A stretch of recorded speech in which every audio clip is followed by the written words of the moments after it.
ላኢላሀ ኢለላህ ብላችሁ መስክሩ፣ መሐመድ ረሱሉላህ ብላችሁ መስክሩ የሚል ነገር የለም ቁርአን ውስጥ አለ።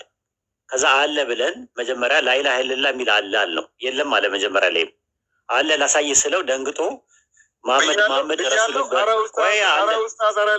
ወይ ሚት አድርግ አውርደው በቃ ቁጭ በል ታች ውረድና ትመጣለህ።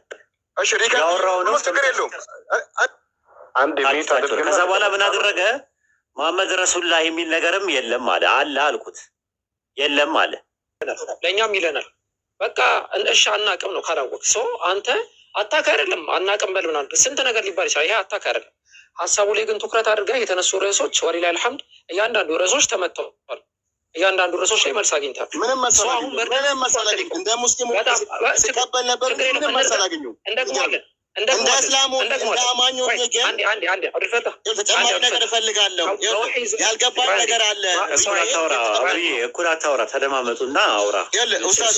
ያልገባኝ ነገር ኡስታዝ ሲያስረዱኝ የተወሰነ ነገር አሁን ባለፈውም ጠይቄ ነበር። የሚገርምህ ቪዲዮ አድርጌ ነበር ስለ ባሪያ ይቅርታ ማለት ነው ኡስታዝ ጀዛከላ እንደውም እኔ ማለት ነው ቢወርድ ይሻያኩ ነበር ግን በቃ ታግሰህ ያጀማቻቸው አይደል ነው ጀዛከላ ኡስታዝ ወላሂ ላይ ይቀበል ለመሰላቸው አሁን የፈለገው ምን ኡስታዝ የሆነ ተናገረው ምናምን በቃ ሙስሊሞች ተሰለበው ይወጣ ነበር ግን አሁን ምንም እድል እኮ ሰጠኸው ምንም አልሰጠኸውም በቃ ይቅርታ ጠየቅከው ይቅርታ ማልፎ ደግሞ ጥያቄን አቅርባልከው በኋላ ላይ የገባኝ ይቅርታ የጠየቁት ኡስታዝ ሰምቶ ብዙ ጥያቄ አለኝ እኮ አለ አይ አይደለ አሁን ምንድን የፈለገው ሙስሊሞቹ እዚህ ጋር ጥያቄ በቃ አለበት ልጁ ብለው እንዲያስቡ ነው ከዛ አንተ ጠይቋል ይቅርታ ጠይቅ ስትሉ ምን አለ አይታ ዝም እኮ ነው ያለው እና በሙሉ መንገድ ስለያዝኩ ጀዛከላ እንዳው ምን ያጀምራል ይቅርታ የጠየቁት ኩኩ መሆኑን وبشر الصابرين الذين إذا أصابتهم مصيبة قالوا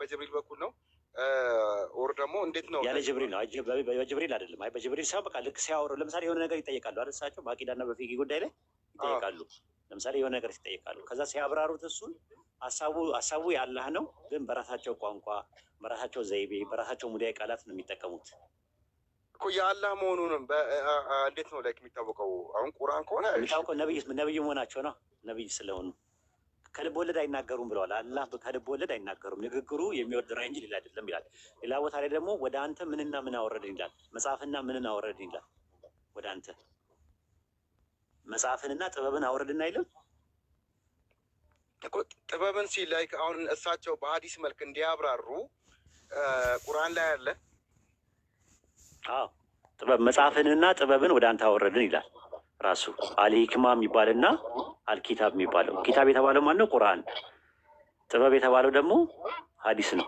የእሳቸው ንግግር ነው ሁለቱም ምንጩ ከአላህ ነው ልዩነቱ ምንድነው ስትል ይሄኛው የአላህ ንግግር ነው ለፍዙም ማናውም ያላህ ነው በመላእክቱ ጅብሪል አማካኝነት የመጣ ነው ኢባዳ ሲፈጸምበት አጀር አለው ከዛም ባሻገር ደግሞ ለረሱል ሰለላሁ ዐለይሂ ወሰለም የተሰጠ ሙጂዛ ነው ታምር ነው ያኛው ግን ምንድነው እንትን ብትለው ትምህርት ታገኝበታለህ ስለቀራው ብቻ ወይም ደግሞ ስላነበብከው ብቻ አጅር የምታገኝበት ነገር አይደለም በጅብሪል አማካኝነት የመጣ አይደለም ያላ ንግግር አይደለም ከዛም ባሻገር ደግሞ ለረሱል ሰለላሁ ዐለይሂ ወሰለም የተሰጣቸው ደግሞ ታምርም አይደለም አላህም እንዲጠብቀው ቃል የገባለትም አይደለም እንዲጠብቀው ቃል የገባለትን ቁርአን ነው ያኛው ግን ለዛ ከሆነ መሀል ላይ ሰዎች ገብተው ሙናፊቃኖች ገብተው አንዳንድ ነገሮች ፕሮብሌም ስለተፈጠረ ኢልሙ ሪጃል የሚባል ባዮግራፊ ቫሉዌሽን ነገር የሚባል መጣና ይሄ ነገር ሰሂ ነው ይሄ ነገር ሀሰን ነው ይሄ ነገር ضعيف ነው ይሄ ነገር መውዱኑ የሚባለው ነገር የመጣው ማለት ነው በሐዲስ ላይ እሺ እነዚህ ሐዲሶችን ላይክ አሁን ሲናገሩ ልክ እንደ ቁርአኑ እንደ ግራፊክስ ላይ እንዴት ያልተቀመጠው ላይክ እንትኑ የተጻፈበት ጊዜ ራሱ በጣም ይለያያል የቁርአንና ለዛ እኮ ነው ሙሐዲሶች መተው ጥናት ያደረገው ቁርአን ከመጀመሪያውኑ ጀምሮ እንዳልኩ ነው ተጽፏልም በዛ ላይ ደግሞ እንትንም አለ አላህ ቃል ገብቷል እንደሚጠብቀው የሰው እጅ እንደማይገባበት ቃል ገብቷል ሐዲስ እንዳልኩ የረሱል ሰለላሁ ዐለይሂ ወሰለም ሐሳቡ ከአላህ ነው ንግግሩ ግን የእሳቸው ነው ከልብ ወለድ አይናገሩም ስለሚል የሚናገሩት ንግግር በሐሳቡ የሚመጣው ከአላህ ነው ግን ቃሉ ደግሞ የእሳቸው ነው አሁን ምንድነው ያለው ነገር ቆይ አንድ ያስጨርሰኝ አጠይቀኝ እንደገና ሳልጨርስ አፋፊና አትበለኛ ይሄ ደግሞ ሽሽት ነው ለምሳሌ ዲሲፕሊን የሚባል ነገር አለ ሁለቴ ነው አሁን ተጠቀም ትልያልኩ ማለት ነው ቀደም ጸጥ ያልኩ ያው ተስተካከላለ ብዬ ስላሰብኩኝ ነው እና ምንድነው ሲመጣ እንደዚህ ነገር ከዛ ባዮግራፊ ቫሉዌሽን የሚባል ነገር መጣ ማለት ነው። የኢልሙ ሪጃል ማለት ነው። ጥናቶች መጠናት ተጀመሩ። ከየት ነው የመጣው ምንጩ? ምክንያቱም የተለያየ ነገር ነው። ስለዚህ ምንጭ ሲጠና አሁን እኮ ሀዲስ ይበልጣል ከባይብል። ብሮክን ቼን የለም ራሱ ሰንሰለቱ ልክ ከረሱ ሰለላሁ ዐለይሂ ወሰለም የመጣ ነገር ከሆነ በትክክል በታማኝ የሚባሉ ሰዎች ከመጣ ሶሂህ ይባላል ማለት ነው። ኦተንቲክ ይባላል። ከዛ ደግሞ እንደገና ደግሞ እንደው በሰዎች መጥተዋል ግን የመጣ መጥተዋል ከተባለ ደግሞ ሀሰን ይባላል። ከዛ ደግሞ ምንም ሰንሰለት ከሌለው ደግሞ ዶይፍ ይባላል፣ ራሱ ደካማ ይባላል። ከዛ ደግሞ መሀል ላይ ደግሞ ሰንሰለት ኖሮት ሰንሰለት ውስጥ ያሉ ደግሞ ሙናፊቃኖች አሉ፣ ሆን ብለው የሚዋሹ ሰዎች የገቡበታል። እነሱ ደግሞ ሲሆን ደግሞ ምን ይባላል? መውዱ ይባላል ማለት ነው። እንዲህ ነው የሚጠናው ማለት ነው። አቡኪ መቀጠል የሚፈች ሰው አለ? ኡስታዝ አንድ ጥያቄ እዚህ ላይ አሁን የእስልምና መሰረቶች ዋና ዋና የሚባሉ ነገሮች አሁን ቁርአን ላይ አንዳንድ ዝርዝር ነገሮች አሉ። ኢቨን በዚህ ጊዜ የማያስፈልጉ ላይክ እንደ እውቀት የተቀመጡ ዝርዝር ነገሮች አሉ። ዝርዝር ነገሮች ተቀምጠው የእስልምና መሰረቶች ለምሳሌ ሻሃዳ በሉ የሚል ወርድ ባይወርድ አልተቀመጠም። ሻሃዳ በሉ ኢቨን ሰላት ራሱ ዝም ብሎ ወቅቱን ላይክ ጎ ሲቀድ ኦር ጨለማ ምናምን ይላል እንጂ ዙር አሰር የሚባል ነገር ኦር ደግሞ ላይክ ሰዓቱን ጠብቆ ቁርአን ላይ የለም። ቁርአን አለ የማታውቀውን ነገር ለዛ ነው የምነግርህ። አንተ ችግሩ ምንድን ነው? ቁርአን ላይ ዙር የሚባል ነገር አለ አለ። ዙር ከነስማቸው 5 ስሞች አሉ። ስመለስ እነግርሃለሁ። አንዴ ሰግጄ ልምጣና መግሪብ እኛ ጋር አዝኗል። ኢንሻላህ እነሱ ጠይቅ ያጣሁትን ነገር እኮ ነው ኡስታዝ። ኧረ ዝም ብለህ ነው አንተ እንደዚህ ሰዓቱን እንጂ ሰዓቱን ላይክ ከነስማቸው አላህ የተናገረው 5 ወቅቶቹን ከነስማቸው ነው ይነገረናል። ግን እዛ ውስጥ ያሉትን ስንት ረካዓት ያስፈልጋሉ ሰላት ውስጥ ያሉ የሚለው ነገር ረሱል ሰለላሁ ዐለይሂ ወሰለም ናቸው በሐዲስ የነገሩ እንጂ 5 ወቅት ሰላት አምላካችን አላህ ነግሮናል። ፈጅር ብሎ ዙሁር ብሎ አስር ብሎ ምናምን ነገር ከነስማቸው ነው የነገረን። እስካሁን ድረስ ያመንኩት እስካሁን ድረስ ለሚናገሩት ነገር ማስረጃ እያልኩ ማጨናነቅ አልፈልግም። እኔ ላይክ እንደ ነገሮችን የምረዳው ቆይ ስሙኝ፣ ነገሮችን የምረዳው ልክ እንደ ሌላ አማኞኛ አይደለም። እኔ ላይክ ተጨማሪ ነገሮችን ሄጄ እሰጣለሁ ከተባልክ እኮ አሁን እኮ የማታውቀውን ነገር ይኸውልህ፣ አንድ ነገር እሰጣለሁ ከተባልክ እሰጣለሁ ብያለሁ። አሁን ሰግጄ ልምጣ ችግር የለውም፣ ደስ ይለኛል ኡስታዝ። ቆሻሻ ሰዎችን አታስገባ ሬስ። እንደዚህ ቆሻሻ ሰዎችን አውጣልኝ፣ አውጣቸው ወደዛ። ቆሻሻ ሰዎችን በአፋቸው የሚጸዳዱ ሰዎች አታምጣ እኔ ጋር። እሺ አቡኪ አለ ቀጥል፣ ሰግጄ እስከመጣ ድረስ። እሺ የዙሁር አስር መግሪብ ምናምን ያለውን ኡስታዝ ይነኩልሃል። ወይ በጣም ቀላል ኮንሴፕት ነው፣ መጠየቅ ትችላለህ። እነዚህ አይነት ነገራቶች። ሌላ ጥያቄ ካለ ሌላ ላይ ሄድ። ለምን አትነካውም አንተ? ምን ችግር አለ? እሺ አላህ ሱብሓነሁ ወተዓላ ቁርአን ላይ ሲነግረን ሱረቱል ሁድ አንቀጽ 114 ላይ ስለ ፈጅር ሰላት አላህ ይነግረናል። እዛ ጋር ግን አላህ ሱብሓነሁ ወተዓላ ስለ ፈጅር ሰላት የሚነግረን ቀጥታ ፈጅር ብሎ ጠርቶ ሳይሆን ወዙለፈ ሚነል ለይል እያለ አላህ ይናገራል። ሌሊት ላይ ስለሚሰገር ሰላት ማለት ነው። ነገር ግን አላህ ስለ ፈጅር ቀጥታ አልተናገረም። ላ አቂሚ ሰላተ ሰላትን ቀጥ አድርጋ አቁማል። ሊዱሉክ ሸምሲ ኢላ ገሰቅ። ሱራቱን ስንት ነው? ይቅርታ ወንድም። ሱረቱል ሁድ አንቀጽ 114። ኦኬ እሺ። ከዛ ልቀጥልልህ ነው። አሁን አላህ እሺ፣ ምዕራፉን እንዲሁ ዝም ብዬ ከእንትን እያወራሁ ስለሆነ አንዴ ምዕራፍ ለማየት ይጠበቅብኛል። ቼክ ላድርገው አንዴ።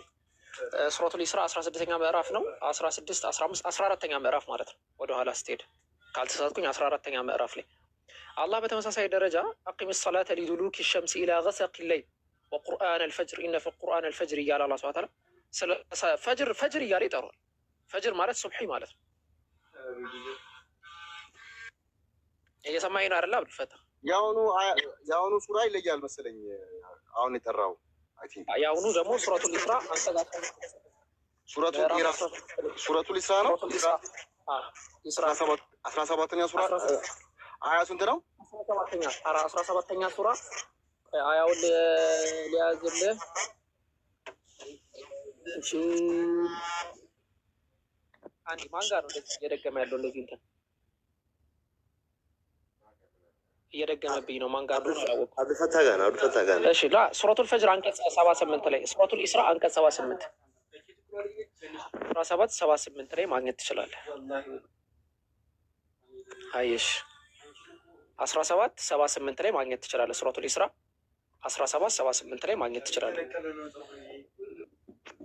ሱረቱን ኑርም ይችላል። ምን ይላል? ሶላት ከፀሐይ ማዘንበል እስከ ሌሊት ጨለማ ድረስ ስገድ፣ የጎህን ሰላት ስገድ፣ የጎህ ሰላት መላእክትን የሚጣዱት ነውና ይላል። የጎህ ሰላት ማለት በአማርኛ ስለተተረጎመ ነው እንጂ ፈጅር ማለት ነው። ሱብሒ ማለት ነው። እኛ ሱብሒን ፈጅር ብለን ነው የምንጠራው። የጎህ ሰላት ይባላል። ጎህ ሲቀድ ይባላል። ይሄ ሰማይ ላይ የምታየው ወደ ቀይ ምልክት የሚሄድበታል አይደለ? ጎህ መቅደድ ይባላል። ጎህ ሲቀድ ይባላል። አላህ ያንን በግልጽ አስቀምጦልናል ማለት ነው። እሺ የጎህ ሰላት ይላል። እሺ ዙሁርና አስር እዚህ ላይ ያሉ እሻ አለ ሁሉንም ልሰጥህ እኮ ነው። ሁሉንም እንደዚህ እሰጥሃለሁ እያልኩ እኮ ነው። አላህ ስብሐነሁ ወተዓላ ወዐሽየን ወሒነ ቱስቢሑን ይላል፣ ወሒነ ተዝሀሩን ይላል። እነዚህን ቃላቶች እንትን እያልኩኝ ስለማወጣ ነው። እሺ የምነግርህ ሱረቱል መርየም አንቀጽ 18 ላይ ክፈት። ሱረቱል መርየም ማለት ምዕራፍ 19 ማለት ነው። እንደዚህ ንገሩ አቡበከር።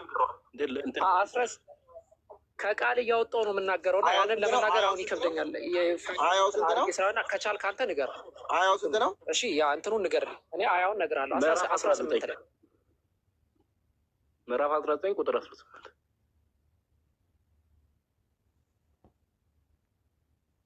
እዚህ ላይ ምን ይላል? እኔ ከእናንተ ባረማን ጠበቅ 11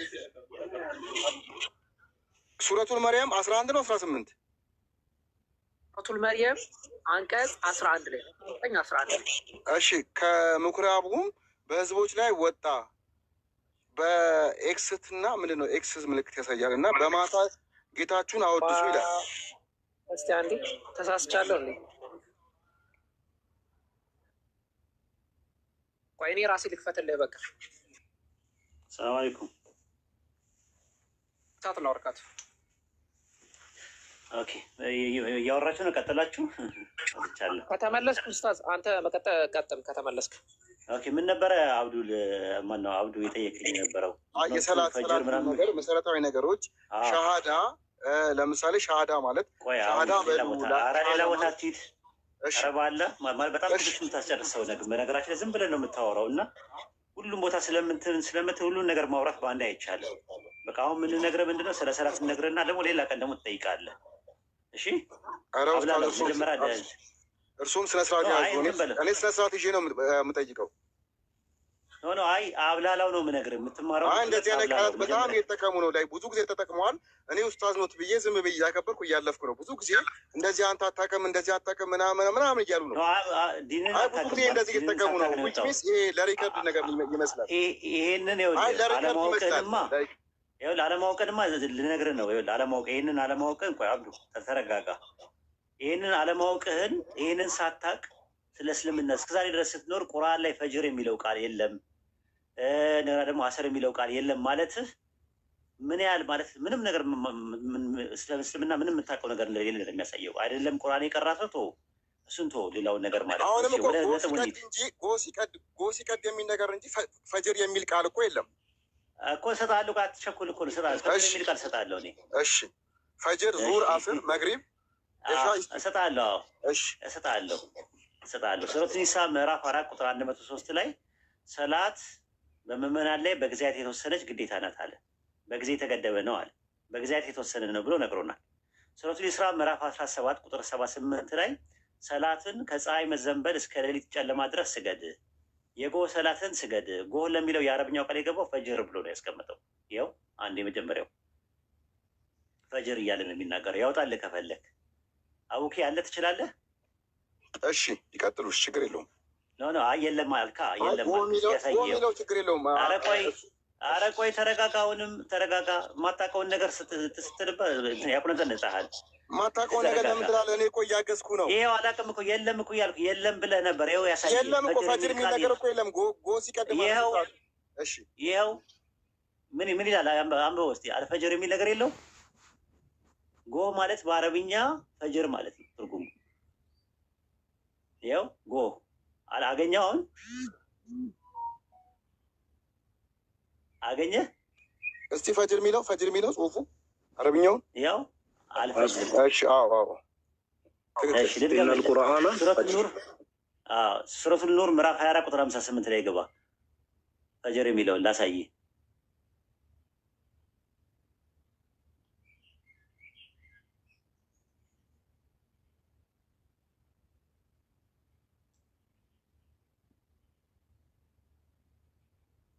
ይታያል። የጎ ስግደት ብሎ ነው የሚያስቀምጠው። ይታያል። የጎ ስግደት ብሎ የሚያስቀምጠው። እሺ ሰላት ፈጅር የሚል የለም አለ። ሰላት ፈጅር በቃ። ስለዚህ የመጀመሪያው ይሄ ነው። ብዙ ቦታ ላይ አላህ ስለ ሰላት ፈጅሮች ይናገራል። ሱረቱል ሩም ምዕራፍ 30 ቁጥር 17 ላይ አላህን በምታነጉ ጊዜ አጥሩት ይላል። ሱረቱል ጋፊር ምዕራፍ 40 ቁጥር 55 ላይ ደግሞ በማለዳ ብሎ ያስቀምጠዋል። በሱረቱል ምዕራፍ 50 ቁጥር 48 ላይ ደግሞ በምትነሳ ጊዜ ይለዋል።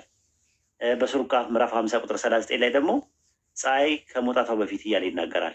በሱረቱል ጣሃ ምዕራፍ 20 ቁጥር 130 ላይ ደግሞ ፀሐይ ፀሐይ በምትወጣ ጊዜ ይላል፣ ከመውጣቷ በፊት ይላል። ብዙ ማስረጃዎችን መስጠት ይቻላል። ግን አሁን ከነ ስሙን ነው የፈለግከው አንተ።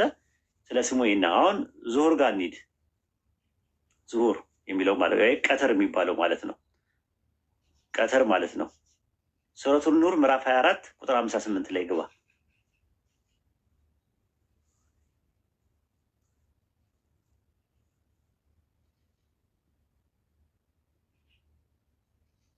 ሱረቱል ኑር ምዕራፍ 24 ቁጥር 58 ላይ ቀትር የሚለው የአረብኛው ቃል ራሱ ማለት ነው። ቀትር የሚለው የአረብኛ ቃል፣ ዙሁር የሚለው የአረብኛ ቃል ዞሃረ ማለት ነው። ቀተረ ማለት ነው። ቀትር ማለት ነው። ሲምፕሊ እዛ ጋር ዞሂራ የሚል ነገር የለም። ዞሂራ የሚል ነገር የለም። አብዱ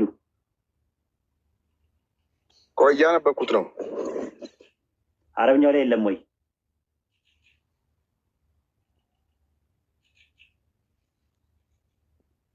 እስቲ ዙም አድርገው ያሳዩኝ። አሳየው። ያው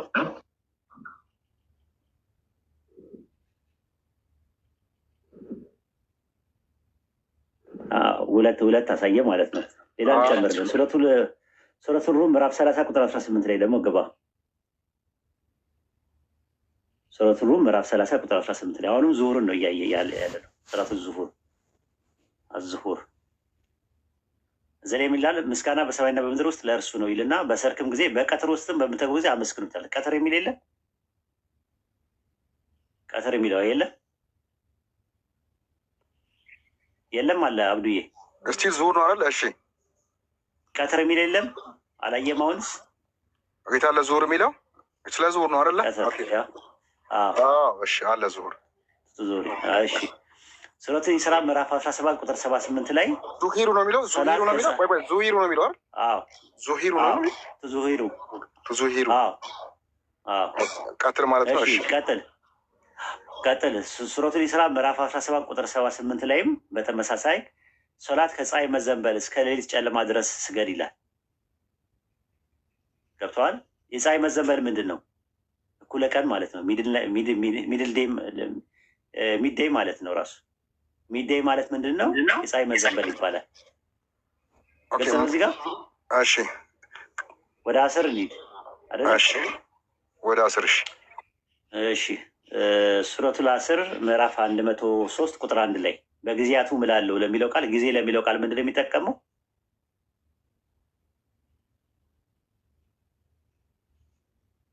ጊዜ ለሚለው ቃል ምንድን ነው የሚጠቀመው? ይታያል። ወአስሪ ይላል። ወአስሪ ነው። ወልአስሪ ነው። ወልአስሪ እዚህ ጋር እንደዛ አለ። ከዛ ሱረቱ በቀራ ምዕራፍ 2 ቁጥር 238 ላይ ይታየዋለህ። መካከለኛው ብሎ ያስቀምጠዋል አለ። ኖ የአሁኑ አሁን ስለ ሰላት ነው እንደሚያወራው ስለ ሰላት ነው የሚያወራው። በጊዜ እምላለሁ። በጊዜ ሙፈሲሮቹ እንደዛ ላይ ያስቀምጡት። በጊዜ እምላለሁ የሚለውን በሰላቱ ነው የሚምለው ራሱ። ሌላ ቦታ ደግሞ አሳያለሁ። ሱረቱ በቀራ ምዕራፍ 2 ቁጥር 238 ላይ እኮ በጊዜ አሁን ወልአስር የሚለው ጊዜን ነው።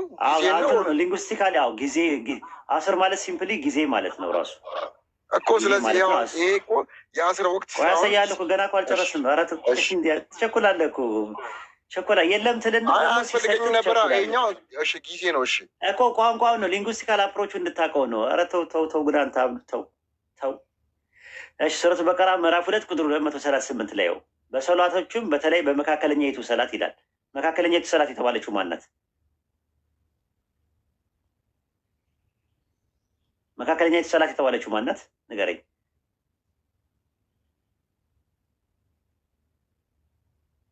ንገረኝ።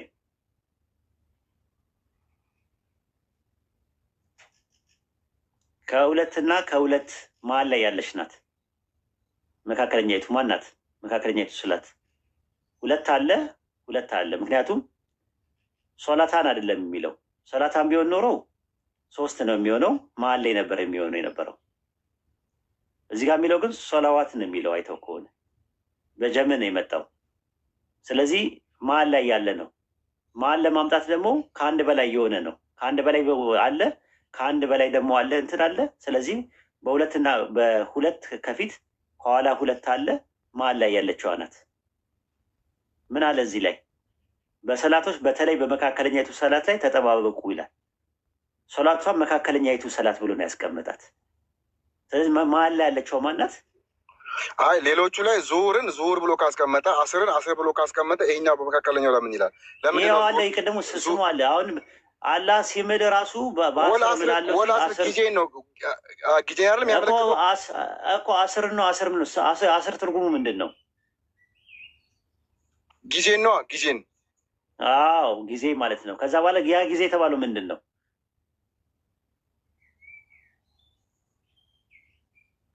ያ ጊዜ የተባለው ምንድን ነው?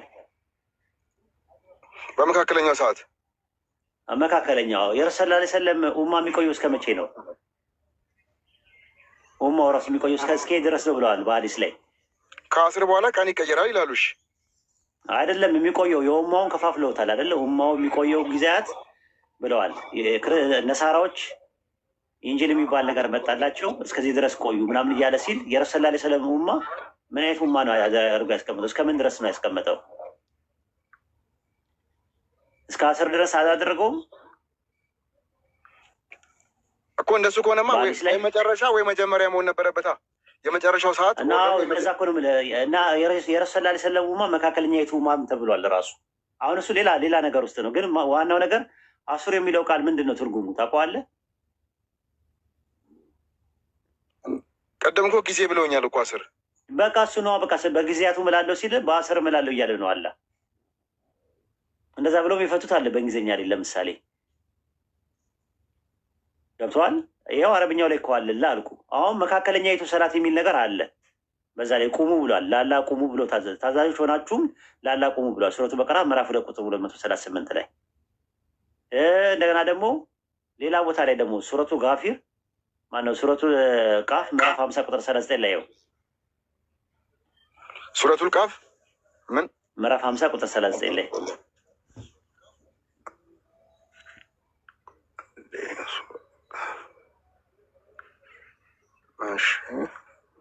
ጌታን ከማመስገን ጋር ፀሐይ ከመውጣቷ በፊት ከመግባቷ በፊት አወድሰዋል። ፀሐይ ከመውጣቷ በፊት የሚባለው ማን ነው?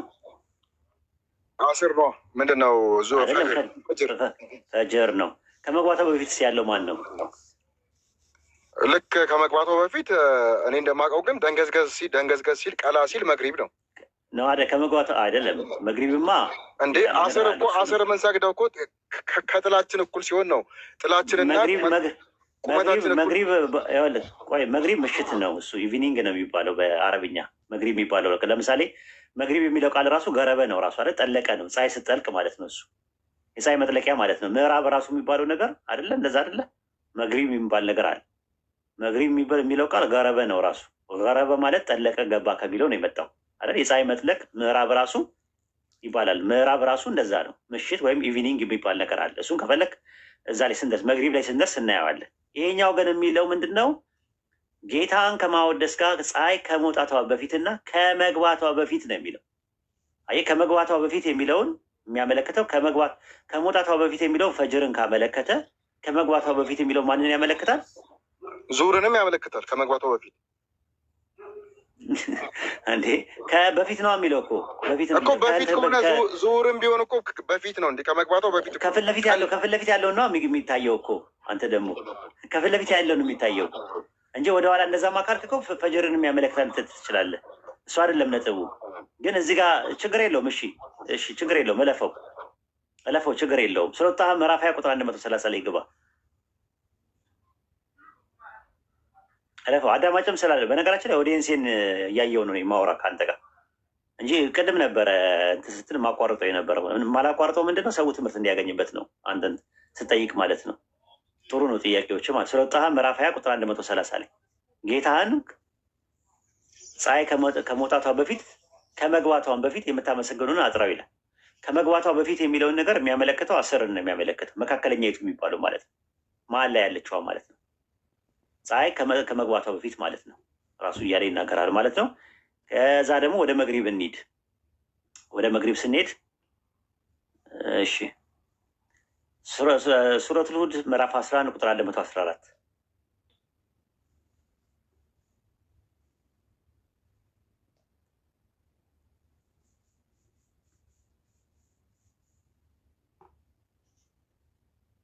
እንትን ያልከኝ ኡስታዝ ቆይ መጀመሪያ የእንትን አንበልልኝ።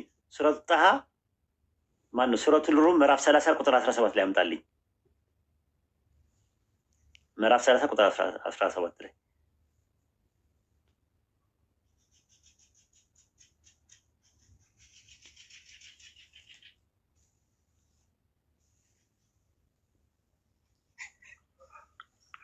ሱራው ምንድን ነው ያለው? እሺ ሱረቱ ጣሃ ማነው? ሱረቱል ሩም ምዕራፍ 30 ቁጥር 17 ላይ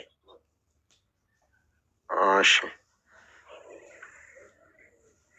ምዕራፍ 17 እሺ ቁጥር 17 ላይ አላህንም በምታመሹ ጊዜ በምታምኑበት ጊዜ አጥሩት ስገዱለት። በምታመሹ ጊዜ ሲል ምሽት ማንን ነው የሚያመለክተው? ምሽት። እሺ ምሽት መግሪብ ነው ብልሽ መግሪብ ነው። በምታነጉ ጊዜ ሲልስ? በምታነጉም ጊዜ በሚነጋ ጊዜ ፈጅር ነው። ኦኬ በቃ ሱረቱ ጣሃ ምዕራፍ 20 ቁጥር 130 ላይ ይገባለት። ሱረቱ ጣሃ ምዕራፍ 20 ቁጥር 130 ላይ ሱረቱ ጣሃ ምዕራፍ 20 ቁጥር 130 ላይ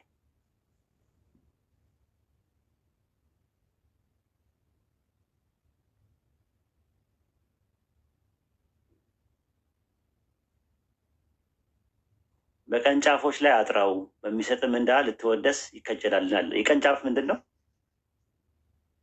የቀን ጫፍ ጦረፍ የሚባለው ጫፍ ሙሰና ነው የሚጠቀመው። አይተህ ከሆነ ሁለት ነገር ነው የተጠቀሱት የቀን ጫፎች። ጫፍና ጫፍ ማን ናቸው? መግሪብና ፈጅር የሚባሉት ማለት ነው። ሁለቱን ነው የሚያመለክተው። ሙሰና ነው ራሱ የሚጠቀመው። ዱዋሊስቲክ ነው የሚጠቀመው። ሁለት ነው። ይታያል? አዎ አይቼዋለሁ እኮ። ሱረቱል ሁድ ምዕራፍ 11 ቁጥር 114 ላይ ይገባለት። ሱረቱል ሁድ ምዕራፍ 11 ቁጥር 114 ላይ ይገባለት። ምዕራፍ 11 ቁጥር 114 ላይ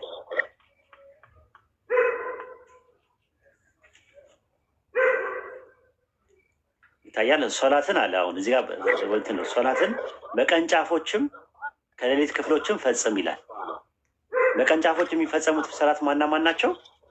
አሁን መግሪብና ፈጅር። መግሪብና ፈጅር። በቃ ጎበዝ። አሁን ምን ቀረን? እሻ ቀረን። ሱረቱል ኑር ምዕራፍ 24 ቁጥር 58 ላይ ገባ። ሱረቱል ምን? ኑር ምዕራፍ 24 ቁጥር 58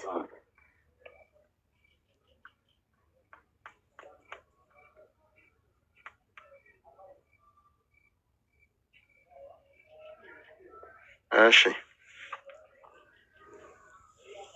ሰላተል ኢሻ የሚል የለም በአረብኛው ላይ። በአማርኛው ላይ ምሽት የሚለው የምሽት ስግደት ብለዋል። የምሽት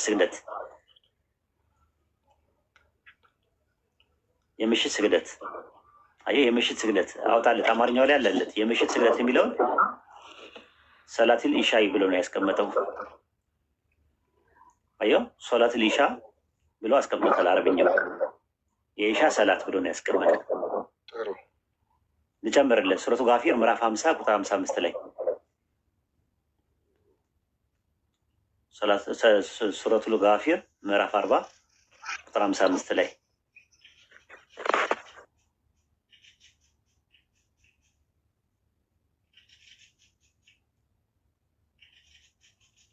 ምዕራፍ 40 ቁጥር 55 ላይ አየው። በማታም በማለዳም ጌታን ከማመስገን ጋር አጥራው ይላል። በማታ ለሚለው ቃል የገባው ምንድን ነው? ማታ ለሚለው ቃል ማታ ለሚለው ቃል የገባው ምንድን ነው? ኦኬ ይሄ ኢሻ ይላል። ምንድን ነው? ቢ ነው የሚለው ቢል ኢሻ ነው። ምንድን ነው የሚለው? አሺ እኮ ነው የሚለው። አሺ ችግር የለውም። ስንቶ አንተን ኮንሴፕቱን ወሰደው፣ ሀሳቡን ወሰደው። ሱረቱል ካፍ ምዕራፍ 18 ቁጥር 28 ላይ ገባ።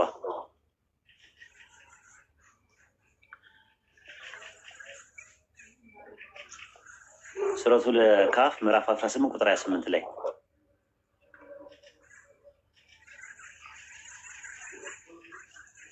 አየው። እዚህ ጋር ነፍስ ከነዛ በጌታ ፊቱ የሚሸጎነው በጠዋትና በማታ ከሚገዙት ጋር አስታግስ ይላል። ጠዋትና ማታ ማታ የሚለው ኢሻን ነው የሚያመለክተው ማለት ነው። አንድ ልጨምርልህ፣ ሱረቱል አዕራፍ ምዕራፍ 7 ቁጥር 20 ላይ እንደ ቅድም ምሽት የሚለውን መግሪብ አልን እኮ ማታ ማለት ኦኬ። ማታና ምሽት ይለያያል። ማታና ምሽት ይለያያል። ማታ የሚባለው ኢሻ ነው። መግሪብ ደግሞ ምሽት ነው፣ ፀሐይ ስትጠልቅ ማለት ነው። ኦኬ እሺ። ሱረቱል አዕራፍ ምዕራፍ 7 ቁጥር 205 ላይ ይሄ የሚያወራው ስለ ሰላት ነው የሚያወራው። ነፍሶቻችሁን ከነዚህ ከጌታችሁ ፊቱን ምናምን የሚሹ ሆነው በጠዋትና በማታ የሚገዙ ጋር በቅርቢቱ የሚገዙ ያው ሰላትን ላይ ነው። ወቅትን ነው እየነገረ ያለው። ጠዋት ሲል ፈጀር ነው፣ ማታ ደግሞ ሲል ደግሞ ኢሻን ነው የሚያመለክተው ማለት ነው። በሱረቱል አዕራፍ ምዕራፍ 7 ቁጥር 205 ላይ ጌታም በሚስጥር ተዋድቀና ፈርተ ከጩኸት በታችም በሆነ ቃል በጠዋትም በማታም አውሳው ይላል። ጠዋት የሚለው ፈጀርን ነው፣ ማታ የሚለው ደግሞ ኢሻን ነው ማለት ነው። ብዙ ማስረጃዎችን ማቅረብ ይቻላል። ሰለላሁ ዐለይሂ ወሰለም ደግሞ በሀዲስ ላይ ደግሞ በደንብ ነግረውናል። ራሱ ምን ምን እንደሆኑ አምስቱ ሰላቶችን በደንብ እየነገሩ ማለት ነው። ምን ብለዋል? በእርግጥም ሰላት ጅማሬ ያለው ፍጻሜ ያለው የሰላተል ዙሁር ወቅት የሚጀምረው ፀሐይ ባናት ላይ ትይዩ ማለፍ ከጀመረችበት ጊዜ ሲሆን የሚጨርሰው ደግሞ እስከ አስር መግቢያ ድረስ ነው ብለዋል። የሰላተል አስር ወቅት ደግሞ የሚጀምረው ከፀሐይ ጀንበር ከጀመረችበት ሲሆን የሚጨርሰው ደግሞ እስከ ፀሐይ መግቢያ ድረስ ነው ብለውናል። የሰላተል መግሪብ ደግሞ ወቅት የሚጀምረው ከፀሐይ መጥለቅ ከጀመረችበት ጊዜ ጀምሮ የሚጨርሰው ደግሞ እስከ ፊተኛው ሌሊት ድረስ ነው ብለዋል። የሰላቱል ኢሻ ደግሞ ወቅት የሚጀምረው ከፊተኛው ሰላት ማታ ከጀመረበት ሲሆን የሚጨርሰው ደግሞ እስከ ሁለተኛይቱ ሌሊት ድረስ ነው ብለዋል። የሰላቱል ፈጅር ወቅት የሚጀምረው ጎህ ከጀመረበት ጊዜ ሲሆን የሚጨርሰው ደግሞ ፀሐይ እስከ መውጣት ድረስ ነው ብለው ነግረውናል። ስለዚህ ዝርዝርና አፈጻጸሙ ልክ እንደ ምን መሰለህ ማስተር ፕላን እና እንደ ስፔሲፊኬሽን ማለት ነው። ኢንጂነሪንግ ላይ ማስተር ፕላን እና አለ ማስተር ፕላኑ አለ አይደለ? የቤቱ ማስተር ፕላን የድሮይንጉ ሴክሽኑ ምናምን ነገር እሱን እንደ ቁርአን ወሰደው እንደ ቁርአን ወሰደው። ከዛ በኋላ ዝርዝር ደግሞ አሉ። ስንት ሲሚንቶ ያስፈልጋል፣ ስንት ብረት ያስፈልጋል፣ ስንት እንትኖች ያስፈልጋል ቢባል ደግሞ ስፔሲፊኬሽን የሚባል ነገር አለ። ሀዲስ ስፔሲፊኬሽን ነው፣ ቁርአን ደግሞ ማስተር ፕላን ነው። ለማንኛውም አምስት ወቅት ሰላት አላህ አምላካችን አላህ በስም እየጠቀሳቸው ነው። ይሄኛው ሰላት ብሎ የነገረን ግን እዛ ውስጥ ያሉትን ስንት ረካ መስገድ አለብን፣ ሰላት ውስጥ ስንቆም ምን ምን ማለት አለብን የሚለውን ደግሞ ሀዲስ ላይ ነው ያለው ማለት ነው። ለዛሬ ስለዚህ ፋቲያው አለ፣ አታያቱ ግን የለም አይደለ? አታያቱ የለም፣ ፋቲያው አለ እኮ። እሱን እኮ ረሱል ሰለላሁ ዐለይሂ ወሰለም እኮ ነብይ ናቸው። ከሳቸው የተገኘ ነው፣ ከሰዋዎች የተገኘ አይደለም። አሁን በቃ ዋናው ነገር ምንድን ነው? አንተ የተወራረንበት ነገር ምንድን ነው? አምስት ወቅት ሰላት ቁርአን ላይ የለም፣ እኔ እስከዛሬ ድረስ ጠይቄም አላገኘውም የለም ብለህ በድፍረት ተናግረህ መኖሩን ካየኸው ከዚህ በኋላ ለወደፊቱ የማታውቀው ነገር ላይ አለመዳፈር ነው። ችግር የለውም። እኔ ኡስታዝ እንደ ሙስሊም ሆኜ ነው የምቀበለው። ላይክ እኔ ምን ነበር ያልኩት መሰሉት? ላይክ ዝርዝር ነገሮች አሉ። የዙሁር የሚል አስር የሚል ላይክ 4 ረካ ዝርዝር ነገሮች አልተቀመጡም፣ ዋና ስለሆኑ ማለት ነው። ኢትስ ኦኬ፣ ችግር የለብኝም። አሁንም ሻሃዳ የሚል ነገር ራሱ ላኢላሀ ኢለላህ የሚል ሌላ ቦታ አለ፣ መሐመድ ረሱሉላህ የሚል ሌላ ቦታ አለ። እሱን አገናኝተን ነው እንጂ አይ እንትኖች ሲመጡ እስልምናን ሲቀበሉ ሻሃዳ አሲዛቸው ላኢላሀ ኢለላህ መሐመድ ረሱሉላህ ብለው አሲዛቸው እንደዚህ ይበሉ፣ 5 ጊዜ ሰላትም ይስገዱ፣ በአላህና በመልእክተኛው እመኑ የሚል የለም ይላል አለ። ስታምን ምን ብለህ ነው የምታምነው? ማለት መልእክተኛ ነው ብለህ አይደለም የምታምነው? መስክሩ ይላል አይደል? መስክሩ አላህ መስክሩ አይልም? ላኢላሀ ኢለላህ ብላችሁ መስክሩ ብሎ አይልም በቁርአን? ላኢላሀ ኢለላህ አለ መስክሩ አይልም ወይ ብላችሁ መስክሩ ይላል። ላኢላሀ ኢለላህ መስክሩ ይላል። መሐመድ ረሱልላህ ግን አይልም። መሐመድ የአላህ መልእክተኛ መሆኑን መስክሩ አይልም? አላህ መሆኑን መስክሩ አይደለም የሚለው ባለፈው ቀጥታ መሆኑን አይደለም የሚለው መልእክተኛ መሆኑን መስክሩ አይልም? ይኸው እዛ ላይ እናውጣው። ምን ላይ ነበር? አይልም ወይ ምን ላይ? እስኪ ንገረን። እሺ ንገረን። እሺ አውጣው። አይቼው ነበር ባለፈው አሳይቶኝ ነበር እንዴ የቱ ጋር አይቼው ነበር። ግን ያ በላይ ያለ ጨበጣ ነው እኮ የምታወራው። አሁን ምን መሰለህ እኛ ሙስሊሞች ስናወራ ለእያንዳንዱ የምናወራው ነገር ወይ እኔ አልሸመድድም። እኔ ጭብጭብጥ ነገር ነው እንጂ የሚይዘው ስንት ማነበው ነገር አለኝ። አልሸመድድም። እንደዚህ ነገር ሰውን ለማሸነፍ ሰውን በቃላት ሳይሆን አልይዝም። ሰውን ወደ ኢስላም ለመጣራት ወርድ ባይወርድ ለማሸነፍ እኛ ደግሞ ሰዎችን ለማሸነፍ አላምንም። እኔ ተሳስተሃል እኮ ጭብጡን መያዝ እንጂ ወርድ ባይወርድ ሰዎችን ወደ ኢስላም ለመጣራት ይቅርታ ለመጣራት ብዙ መጽሐፍ የምናነበው መጽሐፍን ልንሸመድ አይደለም። ችግር በገጠመን ጊዜ ሄደን የትኛውን መጽሐፍ ሪፈር ማለት እኛም እኮ ሸምድደን አይደለም ሸምድደን። በነገራችን ላይ እኔ ሸምድጃ አይደለም። ለምሳሌ ኤግዛምፕል ልምነግርህ ሳልፈልገው ነው። አላህ ነው ራሱ። ሙስሊሞች አብዛኛውን ነገር ቁርአን ነው ሲቀሩ ሊሸመድዱ የሚችሉት ነገሮች። እኔ ባይብልን አንድ ቀንም አስቤበት ቆይ ይሄን ነገር ሳይሆን በቃ በልምድ ነው ይመጣል። ኡስታዝ ይቅርታ ጉባኤ ስታስተምር ምናምን ነገር ይመጣል ራሱ መሸምደዱ ማለት ነው። ችግር የለውም ስራዬ ብሎ ምናምን አይደለም። አሁን ወደ ፖይንቱ ተመለስና ወደ ፖይንቱ መስክሩ አይልም ወይ አላህ? አላህ መስክሩ አይልም ወይ? በመልእክተኛው መስክሩ፣ መልእክተኛ መሆኑን መስክሩ አይልም ወይ አላህ? እኮ ሱራውን እናውጣው። እሺ አሁን ይንገሩኝና እናውጣው። አይልም ወይ ይላል ወይ ነው መጀመሪያ እሱን ጨርሰልኝ። ለምን ባለፈው ያሳይ አይልም ላኢላሀ ኢለላህ ይላል፣ በአላህ መስክሩ ይላል። አይልም ወይስ ይላል ነው እኮ አይልም ወይም ይላል በለኝ። ያየሁት አይልም ነው ያየው አይደለም። ቁርአን ይላል አይልም ነው በቀጥታ ሻሃዳ እንደዚህ ነው። ሻሃዳ ይበሉ መልእክተኛ መሆኑ መስክሩ አይልም ይላል ነው ጥያቄው። አንድ ላይ ላኢላሀ ኢለላህ በሉ አንድ ላይ አይደለም። የተለያየ ቦታ ላይ ተነጻጽሎ መስክሩ ይላል። የተለያየ ቦታ ለምን ይቀመጣል? ይሄ የእስልምና ዋና መሰረት እኮ ነው። ሌላ ነገር ዝርዝር ነገር ተቀምጦ የሆነ ቁርአን ላይ ያለ ቁርአን ላይ እስካለ ድረስ ከዚህም እኮ የጋጥም ቃላት ምንገጣጥም ከሆነ አንተ ዝም ብለህ ነው ቃላት ምንገጣጥም ከሆነ አሁን ምን ብላል? በኢሳም ረሱል እኮ ሚላለ በኢሳም ረሱል በመልእክተኛው መስክሩ ይላል። ለመልእክተኛው መልእክተኛ መሆኑን መስክሩ ይላል አይልም? ቁርአን ይላል። ሌላ ብቻውን ይላል። የቱ ጋር ነው የሚለው? እሺ ንገረኝ። ሚል ቦታ አለ። እኔ አልሸመድም። የቱ ጋር ቦታ አልሸመድም። ዝም ብለህ ነው አሁን መጀመሪያ አይልም ማለትና ሻሃዳ አንድ ላይ ኧረ ኡስታዝ ቃላ ጨዋታ እንዳይጫወቱ። እኔ እኮ ልማር ነው ልከራከር እኮ አይደለም የመጣሁት። አንድ ላይ ያልከው አሁን ነው መጀመሪያ ምን ላኢላሀ ኢለላህ ሙሐመድ ይበቃል። ለዛሬ ይበቃል። አንድ ነገር ልንገርህ፣ መስክሩ የሚል የለም። እሺ አሁን አንድ ነገር ልንገርህ፣ ልድገሞሽ። እንደዛ አይደለም ቅድም ያልከው አይደለም። እንደዛ አይደለም ያልከው እንዴ እንደዛ አይደለም ያልከው። እኔ አልዋሽም። ይኸው ረይስ ያቀኛል። እኔ ኧረ ዝም ብለህ አታውራ እባክህ። እንደመጣልህ አታውራ። ከቅድም ጀምሮ ስትበጠረቅ ነበር። ራሱ እኮ ዝም ብለን ስንሰማ ነበረ። እንደመጣልህ ነው የምታወራው። እኔ አከብሮታለሁ ኡስታዝ። ያ ነገር ስትበጠረቅ አንተ ምንም ችግር የለም። አሁን ምን መሰለህ ሰው ስቀላቅል ነበር ያለ ማስረጃ። ቅድም አሁን ለምሳሌ ስለ ቁርአን ብዙ ነገር ያለ ማስረጃ አሁን ኢቭን ጓደኛዬ መጥቷል። ባለፈው ያስረዳኝ የዋሸኝ ልጅ መጥቷል። አሁን እስቲ አስገቡት። አሁን የዋሸው ልጅ በሽተኛ እኮ ነው። የአእምሮ በሽታ በሽተኛ ነው። የአእምሮ በሽተኛ ነው አይደለም። በጣም ጨዋ የሆነ ልጅ ስነ ምግባር ያለው ልጅ ነው። ስለ ቁርአን ይኸው መጥቷል። በጣም ጨዋ የሆነ ልጅ ተረጋጋ እስኪ። አሁን ተረጋጋ እስኪ። አሁን ምንድን ነው የሚያሳብድን እንደዚህ ማለት? አንተ ሙስሊም ነኝ ያልክ ለምን ጭምርን ለምን አታውልቅም? እኔ እኮ ግርምን የሚለኝ አሁን የምትከራከረው ለክርስቲያኖች የምትከራከረው ግን ሙስሊም ነኝ ትላለህ ራሱ። አሁን ምንድን ነው አሁን ሙስሊም ነህ ወይስ አይደለህም አንተ? ሚዩትን አንሳና እስኪ ተረጋግተን እንትን በል። ጭምብልህን ነው በደንብ ያወለቅንልህ ዛሬ።